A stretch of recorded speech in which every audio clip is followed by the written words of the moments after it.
Ladies and gentlemen, welcome once again to the Packernet Podcast. I am your host and resident fanalist, as always, Ryan Schlipp. Check us out online, packernet.com. Find me on Twitter, pack_daddy. Boy, I really want to launch into some stuff, but we got a lot of time to worry about that, and it is minicamp day 2, so we got to cover that. A lot of whining, and it's going to be fun to get some stuff off my chest. Again, we'll save that. First of all, Packers announced some change in player personnel. A lot of guys that we're not aware of, but maybe we'll need to get aware of. Mike Owen, who is entering his 14th season with the club, has been promoted to National Scout after working as a college scout since joining the Packers in 2012. I feel like they used terms or titles that don't make a ton of sense. Like, are those different things? Aren't colleges national? I mean, I don't think we have scouts specifically for individual colleges, right? So he's not like the Wisconsin scout. He's not a regional scout. He's a college scout. Now he's a national scout. What the heck? What are we doing here? You're not helping me understand what's happened, but that's fine. Prior to joining Green Bay, he spent 2 seasons as an assistant coach at his alma mater at Riverhead in New York High School, high school, where he coached tight ends and helped with linebackers. He's a 4-year letterman, Syracuse, etc., etc. Then we got Derek Whipple, been promoted to pro scout after working as a scouting assistant. See, I can figure that one out, although I don't know the difference necessarily between a pro scout, a college scout, and a national scout, but I'm assuming that's kind of the hierarchy, right? So we got assistant scout, pro scout, college scout, and then national scout, and then maybe there's some divergences in there somewhere. I don't know. Is regional scout higher than national scout? I wouldn't think so. Where does regional scout fit into this? I would think the national scout would be in charge of the regional scouts. I don't know. Originally joined the Packers personnel department in the summer of 2022 as an intern. It's not bad, right? 2022, you're an intern. The very next year, you're working as an assistant scout. 2 years later, you're a pro scout. That's pretty good. Sam Fleming joined the Packers as a scouting intern in 2023. Training camp has been promoted to pro scout after working with Green Bay as a scouting assistant since June 2024. It's good we're kind of rising up some people through the ranks because I think we're probably going to be losing some people in the near future.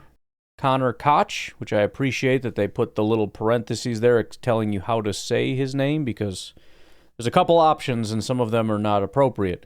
Connor Koch has been promoted to an area scout, Northeast, see, there you go, after working as a scouting intern. See, so that there are different paths. And apparently area is like in line with pro, but it's different. Or is it less and you just don't get as good of a, like you're getting a bump, but not really? You're just going to be an area scout now? I don't know. I'm asking AI, and I'm going to get an answer, and it might be the wrong answer, but I don't care. At least I'm getting an answer. Finally, Dan Zegers originally started with the Packers at age 14 as an equipment assistant. That's pretty cool. Also worked in Green Bay's scouting department from 2007 to 2013. He rejoins the Packers as scouting coordinator after working for the Cleveland Browns. Oh, we did know about this one, didn't we? Yeah, we knew about this one. All right, so there's the other 4 that are new news, I think. But all right, I think we can get into the news. I'm doing it semi-live again. It kind of already started, but I've been messing with some stuff. By the way, PackersGames.com update. Little late on getting the questions out, so if you didn't participate, that's fine. I'm also working through a couple of bugs. Acme Army, you guys currently have 25 points. It didn't register. I don't know why. Working through that. I'm going to put in something where I can just add scores manually and just until I get it figured out. But please keep playing along. Again, I'm kind of just working through some bugs until we can get into the regular season is where it should be the most fun. But you guys hanging in there and playing along and whatnot is kind of the only thing that's making this worthwhile. So I'm hoping you guys will keep screwing around. By the way, make sure you hit the little notification thing, because when I put the questions out there, I don't know if anybody knows, especially if it's last minute. It's a little toggle. I don't know if it automatically is on or automatically off, but if you wouldn't mind, that'd be swell. So right out of the gate, Rasheed Walker with the rehab group, same with Nate Hobbs. It's very annoying to constantly see this every second, but that's just the way it goes, and I don't think any of these are usually very serious. I think it maybe just points to guys doing things that they're not used to, and their bodies, knees a little sore, shoulders a little sore, whatever, ankles sore, and so they'd rather rest it than have you run on it and possibly hurt it more. You would like them to come in a little bit more conditioned. Not saying that's 100% what's happening. I'm just saying it makes sense that a lot of people end up getting hurt after a day or two of this because it's a very rigorous thing, and a lot of these guys are carrying tons of weight, which puts strain on your body, so you need to be very conditioned to be able to not get yourself some tweaks here and there. Christian Watson in cleats and gloves continues to work his way back from his Week 18 torn ACL. First person that says ahead of schedule gets kicked. New Packers defensive tackle Cameron Young is on the field. Didn't even know that was a thing. We're learning this together. I suppose that makes sense. They released Jair Alexander, so they got an open spot.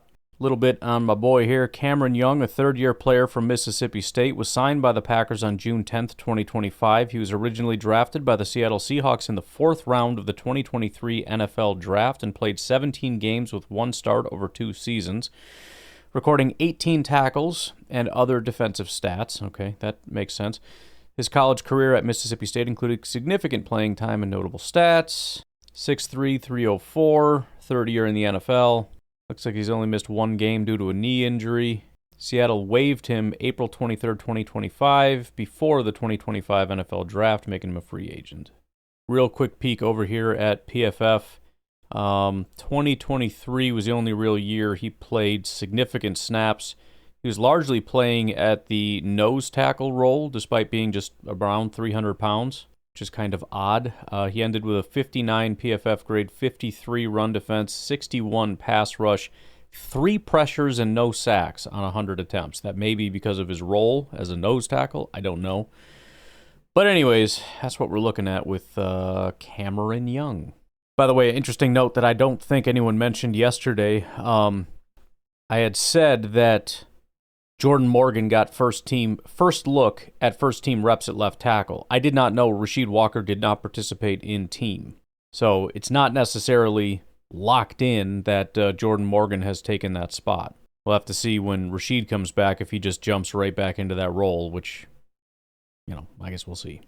Mike Spofford says wide receivers not on special teams are always seen off to the side working. And Dontavian Wicks and Romeo Doubs are among that group. So if you had any questions about them on special teams, they're not on it. Bo Melton is again working with the DBs today, which I really don't want to launch into it entirely, but can I just say a lot of people have switched positions, and it isn't because the GM is saying this is what's going to fix our team. That isn't the point of the switch. It's not to take some great receiver and see if he can be a great corner because we desperately need corner, and I just don't feel like going out and getting all the elite corners that are sitting out there despite all the money we have, and it would be so easy to just go pay for one of those top corners. Instead, I'm such a stupid frickin' idiot that I genuinely believe that the best thing we can do is convert this guy to a corner and turn him into some kind of elite two-way player. That is not, if you think that's what's happening, you're not understanding what's happening. Because that is not happening. That's not the narrative. That's not the story. Find a new story. With Aaron Banks not practicing, Donovan Jennings has been getting reps at left guard with the Packers' first-team O-line at minicamp. This is another one that, I don't know, man. People say stuff. Somebody on social media had said something to the effect of like, oh, he was really showing out here. And, all these reasons. Why? Why Donovan Jennings? He must be looking real good. Dude, we're out of bodies. Aaron Banks isn't practicing. Elton Jenkins isn't practicing. Jordan Morgan is over at left tackle. John Williams isn't practicing. I mean, the only options that we have that I'm aware of are Donovan Jennings, Tyler Cooper, and J.J. Lippy. Tyler Cooper and J.J. Lippy are UDFAs this year. I wouldn't just go jumping on the dude. Donovan Jennings must be a stud. Where did this come from? Injuries. That's what brought this about. I mean, who would you prefer to put there? Because I got nothing. It's a nice video of Jordan Love throwing a back shoulder over to Matthew Golden. And again, the thing that stands out, especially at 50% speed, is the hands and the body control. There's a whole lot of ways you can catch a back shoulder, assuming you even catch it. The best possible way, obviously, is to spin your body, high point it as you're facing the other direction, continue spinning your body so that you land doing a full 360 so you can very smoothly continue running as though nothing happened. That's exactly what he did. I like guys that make football look easy, and he makes it look pretty easy. They had another one of Golden, and I can't see who is on the other side. I think it's Mecole Hardman. Kind of running the same routes on opposite sides of the field, so you can kind of do a little compare and contrast just to see if you're not crazy. And again, it's the footwork, so they're running a little hook, curl, whatever. And it's a question of, first of all, as you're running, how quickly and how few steps can you take to get turned around, right? If you got to go to turn, that's not great. You want to be go as quickly from full speed going forward to stopped and turned around as you possibly can. Golden won that battle between he and Mecole Hardman, who actually not only was a little bit slower getting turned around, but also slipped. Then, as far as catching the ball, hands out, look the ball into your hands. Matthew Golden did it. Mecole Hardman kind of got hit in the stomach. Then Mecole kind of seemed uncertain, looked down to see if he even caught it, and then tried to turn and run.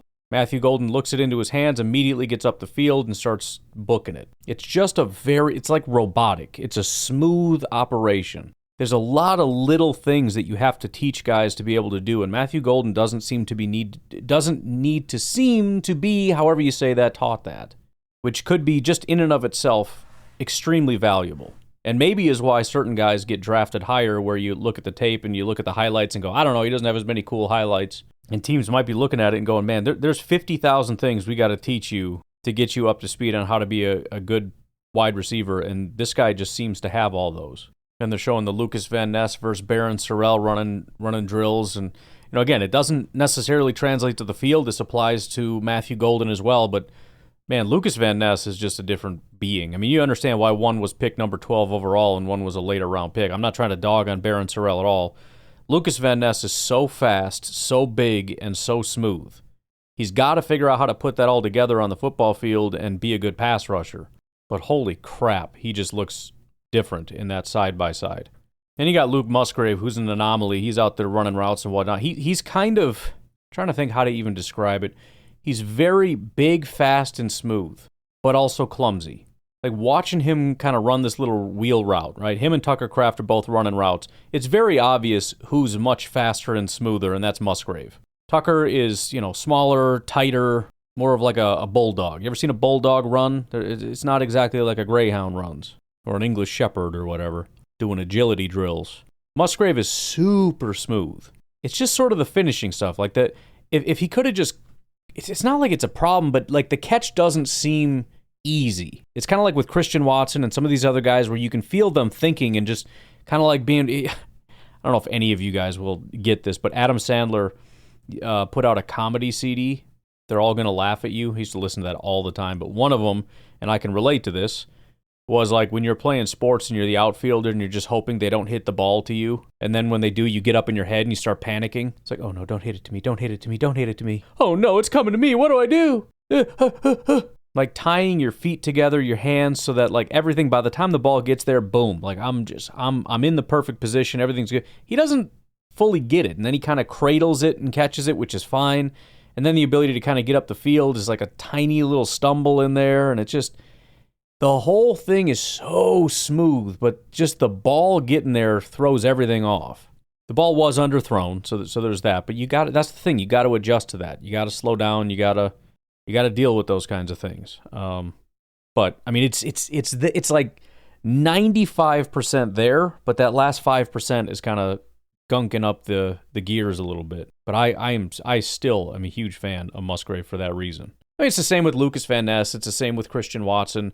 The just raw athleticism and the ability to do stuff is right there, but it's like those little bits, like catching the ball, not falling down after you catch it, actually using those tools to get to the quarterback and all that. Those parts matter kind of a lot. So, but yeah, he is phenomenal. Looks like Jeff Hafley is just glued to Bo Melton's hip, so they're really working hard to get him up to speed over there. Herman says, so far at practice, Bo Melton has been at wide receiver, cornerback, kick coverage, kick return, punt coverage, and punt return. But all right, let's take our first break. We got team coming up next, and so we will ride off into that. By the way, I think I forgot to mention, Aaron Rodgers apparently is married now. Very random thing. I know he's talking about, like, he's going through, like, personal stuff. I thought there was details about something serious and negative. I don't know if that also happened or if I misunderstood that, and the whole thing was basically that he was getting married and going on a honeymoon and that whole thing. But congrats to him. Don't know any details. Don't really need to. Don't really care about those things, but my wife does, and she made sure I knew about it and was mad at me that I didn't tell her as soon as I found out. So, I thought it was hilarious, too, that it was the way that we found out is that a reporter noticed he was wearing a wedding ring and asked him about it. Take a wild guess whether the men or the woman reporter noticed. I guarantee there's 50 male reporters, not one of them noticed dude was wearing a ring. And the woman reporters are like, you guys not seeing this right now? Are you seriously this blind? How do you not see that? I don't know, dude. We just don't see that stuff. But I thought that was hilarious. It was a female reporter who was like, so, you got a ring on your old ring finger there, I noticed. She's like, yep. What's that? It's a wedding ring. Okay, so you married? Yep. How long has that been a thing? A few months now. She's like, congrats. Thank you. And that was it. That was the whole thing. My wife said something about we know the person's first name. I don't know, but I don't think it... Oh, it's Britney. I remember because my comment was probably Britney Spears. She seems like she's doing ayahuasca. But it apparently is not Britney Spears, according to the friggin' rumor sphere out there that is also my wife. It is not somebody in the public eye because that doesn't go very well, which makes sense. I don't know why the celebrities are always... I mean, I guess you kind of worry about somebody who's not already wealthy or whatever because it's like, you probably just, like, you're infatuated with me and obsessed like a stalker because I'm a celebrity and I'm rich and that's not great, you know? So you want to be able to put that behind you and just be like, do we kind of vibe as people, you know? But at the same time, I think, I don't like celebrity, famous, rich people because they seem crazy. And there's less of them, you know? The odds of finding a normal one that's not already married off is going to be real tough. So find you a good voodoo witch doctor out there somewhere, bro. Not a famous one either. But in all seriousness, I am happy for him. He's getting into that stage of life. He's actually well past that stage of life, I think. Really getting up there in age. I'll leave that alone. But I'm happy for him. All right, so starting off in team today, you've got Love, Jacobs, and then the offensive line is Morgan, Jennings, Monk, Ryan, Tom, Kraft at tight end, and you have Dobbs, Wicks, Reed as your wide receiver trio. Then we've got LVN, Wyatt, Clark, Gary as your defensive line, Cooper, McDuffie as your linebackers, Nixon, Bullard, Valentine are your corners. That's with Hobbs out. And then Williams and X as your safeties. Jonathan Baldwin is working with the safeties with the twos. He's still listed as a cornerback on the roster, but looks like Green Bay may view him as a safety. Anthony Belton is currently working at left tackle with the twos. By the way, I'd mentioned who else would you have at left guard. You could have Belton there. I haven't seen them putting Belton at left guard at all. I don't know if they're saying why screw around with it. He's either going to be a right guard or maybe they just really want him to be a left tackle. But again, Morgan continues to work at left tackle, so you can't just make up your mind. I don't know. I don't know that it would hurt to put him at left guard. But I guess if that's not in his plans at all, you should have him training at the positions he's going to potentially be playing, which is right guard or left tackle.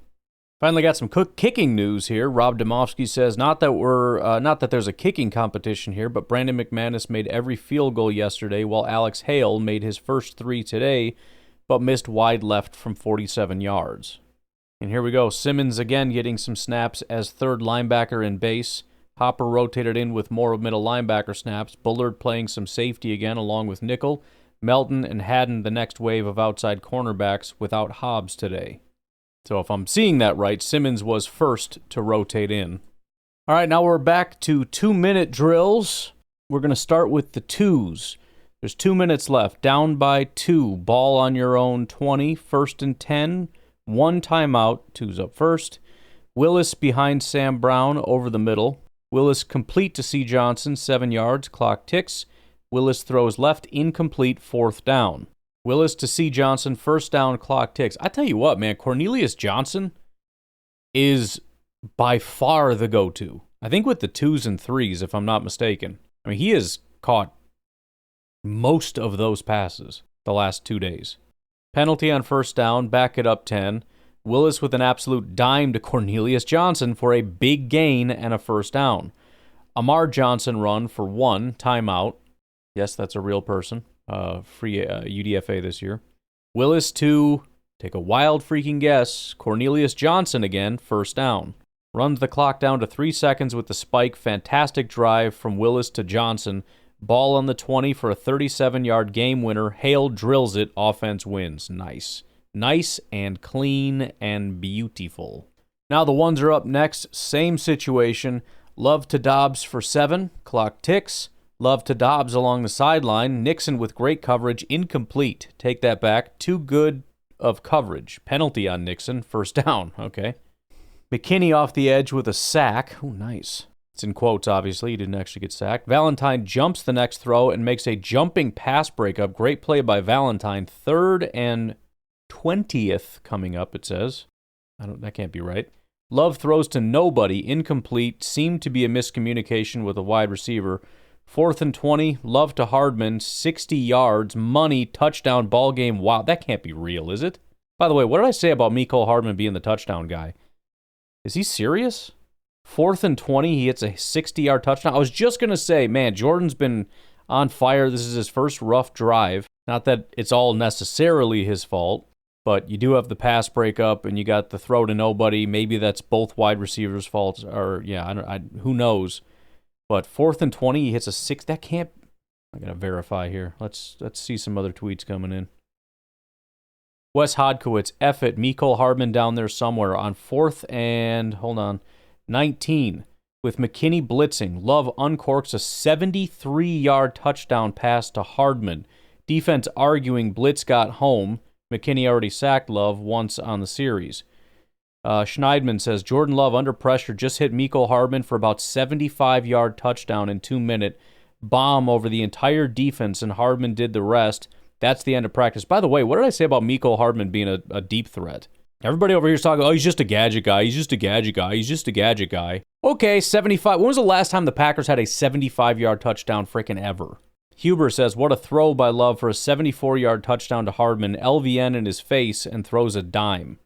Ryan Wood says, on 4th and 20 and 2 minute drill, backed up from Xavier McKinney's sack. Jordan Love, that was why the sack, touched Packers defense deep to Mecole Hardman for 74-yard touchdown. Hardman sprinted past cornerback Gregory Jr. and safety Evan Williams, and Love did not miss on the bomb, dropping it over the shoulder. Kyle Malzahn says, facing a 4th and way long situation in the 2 minute drill, Jordan Love just throws a bomb to Mecole Hardman for a 60-yard touchdown to end practice. That'll play. Imagine having to follow that as the 3s. Oh, I guess a 3's not going. Push-ups for the offense, even though it won both 2 minute drills. I don't know what that's all about. Rob Domofsky, what an end to practice. Jordan Love with Lucas Van Ness in his face uncorked a deep ball to Mecole Hardman for a 74-yard touchdown. He got behind the defense, caught it over the shoulder at the 30-yard line, and beat them to the end zone. It's got to get you a little juice, doesn't it? My goodness. All right, I tell you what, we'll take our final break. We got some press conference things going on, and we'll get up out of here. We'll take a break. Be right back. Packers head coach Matt LaFleur on Jordan Love's long touchdown to Mecole Hardman to end Wednesday's minicamp practice says it was a great throw. He hit the guy right in stride. Now, it's questionable if he got the ball off or not. It is hard to see. The Packers did actually release footage of it, but it's footage in slow-mo. And so I feel like he would have got the ball off, but it's possible that Lucas Van Ness could have gotten there in time. It's hard to say because, again, first of all, it's in slow motion, so it's hard to tell. His body looked like it was turned to where he needed to kind of straighten up a little bit to be able to get to Jordan. But also, I don't know how much he was taken off. Once you get past the guy, you kind of just take your foot off the gas entirely. Honestly, it doesn't matter. Because in my mind, Lucas Van Ness now has at least 2 sacks in the last 2 days. And Jordan Love threw a 70-yard touchdown bomb. Both of those are true. Whether or not it would have happened in a live game doesn't matter. Jordan Love did throw that pass under duress, which was caught and returned for a touchdown, run in for a touchdown. And Van Ness is doing a good job. So there you go. On Jordan Love's offseason, Matt LaFleur said it's been as good as it could have been. I guess that's good. Matt LaFleur on how many starts a quarterback needs before team knows what it has says, I think every case is a little different. I feel pretty confident that we know what we have in Jordan. We got a lot of confidence in him. Oh, and this is I guess a funny note. Packers offense won both 2-minute drills today, but Matt LaFleur says offense did push-ups after practice because it lost an icebreaker competition in morning meetings. Faces from around the building go up on a board. Offense and defense have to guess who's who, and offense lost. I mean, what do I know about running a football team, right? I don't know. I feel like that's kind of stupid, but that's fine. Sounds like Matt LaFleur is planning for them to have practice, so they're not going to be doing a team-building thing, I think. That sounds like it's the case so far, pending the weather. Matt LaFleur says he hasn't contacted Aaron Rodgers since Packers quarterback signed with the Steelers, but he totally anticipated playing against him this fall. It'll be a great challenge for us. I'm sure he'll be telling everybody all our signals, so we'll probably have to be playing that mind game a little bit. On Carrington Valentine, he said he's been extremely coachable, high-character guy, busts his butt every day. He's approached in the right way. I'm excited for him. He continues to prove the more he plays, the better he gets. On Jacob Monk, he says he's done a nice job. I can tell you he's a lot more comfortable and confident in terms of going out there and knowing what to do. For him, it's just going to come down to those live reps. Mecole Hardman says, I didn't realize when I got here I was going to be the oldest wide receiver in the room. He's 27 years old. Ay. Bo Melton talked a little bit to the media. He says, I'm still a wide receiver, so I'm not really transitioning to a cornerback. If it works, it works. Kind of like it a little bit. So he's kind of dismissing the whole cornerback thing, still sees himself as a wide receiver. Obviously, the idea right now is that they're actually cross-training. They're not switching positions, which is a little bit different, but I don't know that it helps. As much as I dislike the idea of switching positions from the standpoint of, like, if I was advising you and they're like, hey, they said I should switch positions, it's a bad sign.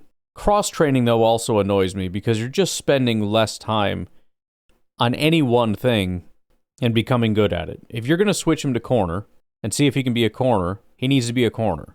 He should not be taking any wide receiver reps. He shouldn't be in the wide receiver meeting rooms. He shouldn't be doing any of that. He is now officially a corner. Change it on the website. Change everything.